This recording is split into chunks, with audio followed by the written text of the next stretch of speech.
भाजपचे आमदार गोपीचंद पडळकर यांनी जयंत पाटील यांच्याबाबत केलेल्या वादग्रस्त वक्तव्यावरून राजकारण तापलंय। यावरूनच आता खासदार संजय राऊतांनी भाजपवर निशाणा साधलाय।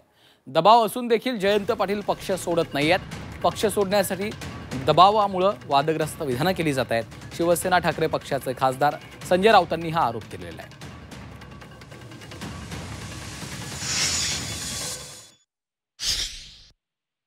आतापर्यंत देवेंद्र फडणवीस यांनी या व्यक्तीला 12 ते 13 वेळा समज दिली आहे, असं वृत्त मी वाचलं। 12 ते 13 वेळा समज देऊन जर माणूस ऐकत नसेल, याचा अर्थ तुमचा त्याला पाठिंबा आहे बोलण्यासाठी।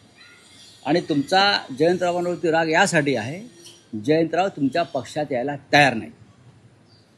जयंतराव त्यांच्या पक्षात जायला तयार नाहीत, इतका दबाव आणून सुद्धा त्याच्यामुळे हा त्यांचा बाप काढण्याचा होतो। कधी राजाराम बापू पाटलांचं कार्य समजून घ्या आणि मग यांच्या बापजाद्याने काय केलं यांच्या पक्षात ते कळेल।